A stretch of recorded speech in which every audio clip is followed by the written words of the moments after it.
Aujourd'hui j'ai rencontré le grand méchant loup. Aujourd'hui j'ai rencontré une princesse aux yeux doux.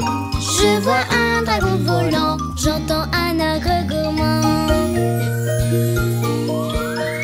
ouvre vite les belles histoires, C'est là qu'ils se cachent. chut chut, plus un bruit. Écoute, ils arrivent. Chut chut, Les voilà. entends-tu leur voix? La grande histoire. L'étrange docteur Jonquille.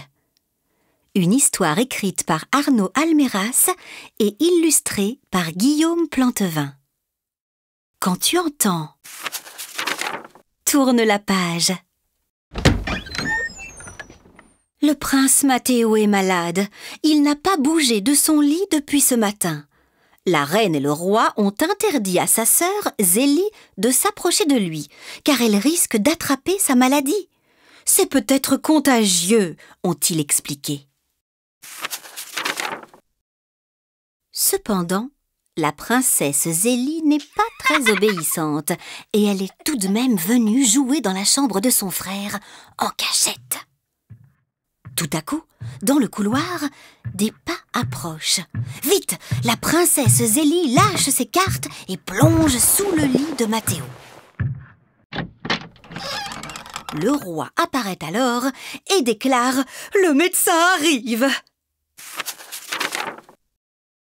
Le docteur Jonquille se présente quelques instants plus tard. C'est une dame qui porte des lunettes de soleil, une grosse écharpe et des gants. Matteo se dit « Dis donc, elle est frileuse, le docteur Jonquille !» Le docteur s'approche du lit du prince.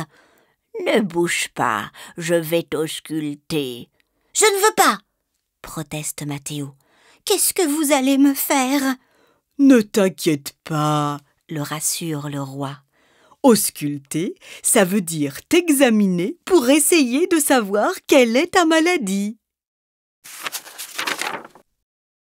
Le docteur Jonquille pince la joue de Matteo en disant « Très bien !»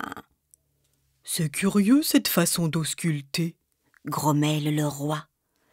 Le docteur appuie un doigt sur le ventre de Matteo en répétant « Très très bien !» Puis, elle prend son bras pour le tâter et conclut « Très très très bien !» À ces mots, le roi proteste. « Excusez-moi, mais j'ai plutôt l'impression que Matteo va mal. » Le docteur Jonquille se tourne vers le roi avec une grimace d'impatience. « Majesté, rendez-moi un service. Allez chercher une couverture, une bouillotte et un bonnet pour le prince. »« Un bonnet ? » ?»« Oui, pour qu'il ait bien chaud aux oreilles. Vite !»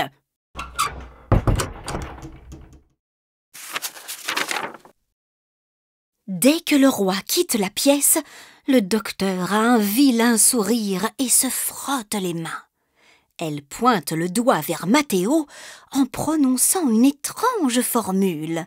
« Ficelle, ma belle, fais-toi cruelle et jamais ne t'en mêle !» Aussitôt, le prince se retrouve ficelé comme un rôti. « Mais vous n'êtes pas... » s'écrie Matteo.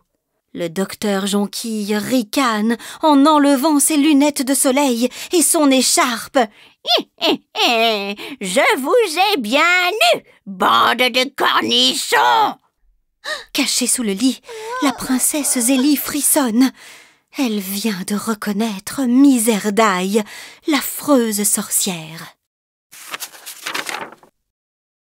Misérdaille attrape le pauvre Matteo et le fourre dans sa grande sacoche. « Je rêve de ce moment depuis si longtemps. Un prince, ce goût unique. Et maintenant, je file avec mon dîner. » À ces mots, la princesse jaillit de sa cachette. Elle pointe son index vers la sorcière, comme elle l'a vu faire, et répète la formule magique. « Ficelle, ma belle, fais-toi cruelle et jamais ne elle! Bling! En un clin d'œil, la sorcière se retrouve à son tour, ficelée comme un rôti. La sorcière pousse un rugissement et se met à se débattre si fort qu'elle perd sa perruque. Ses yeux lancent des éclairs, son nez tremble de rage et elle prononce une nouvelle formule d'une voix furieuse. « Vilaine cachotière qui fait tes coups par derrière, sois changée en vipère !» Mais comme elle est ligotée, elle n'arrive pas à pointer le doigt vers Zélie. Et rien ne se passe. « Sale petite peste !» crie la sorcière. « Attends un peu !» Dans la sacoche de la sorcière, le prince se tortille dans tous les sens. Zélie court vers lui pour l'aider à se libérer. Mathéo pointe alors son doigt vers la sorcière et répète la formule en s'appliquant pour ne pas se tromper. « Vilaine cachotière qui fait tes coups par derrière, sois changée en vipère !» Bling! Un éclair illumine la pièce. À la place de la sorcière se trouve maintenant un serpent qui ondule sur le sol.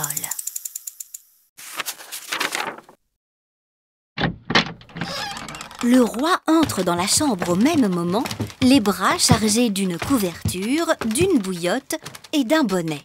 « Mais que se passe-t-il ici ?» s'écrie-t-il en laissant tomber tout ce qu'il porte. « C'était pas le docteur Jonquille !» s'écrie Zélie. « C'était Miserdaille, la sorcière !»« Mais on l'a changée en vipère !» ajoute Mathéo. Le roi devient rouge de colère. D'une main, il saisit la vipère par la queue, de l'autre, il ouvre la fenêtre. Il fait tournoyer la vipère au-dessus de sa tête et l'expédie au fin fond du jardin en criant « Miserdaille, désormais c'en est fini de tes vilains tours !» À cet instant, la reine entre à son tour dans la chambre, suivie du véritable docteur Jonquille.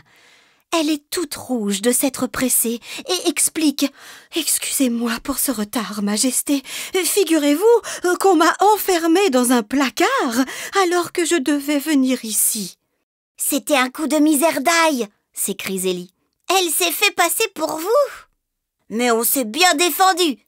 ajoute Mathéo. « Et je crois que cette aventure m'a déjà un petit peu guérie. »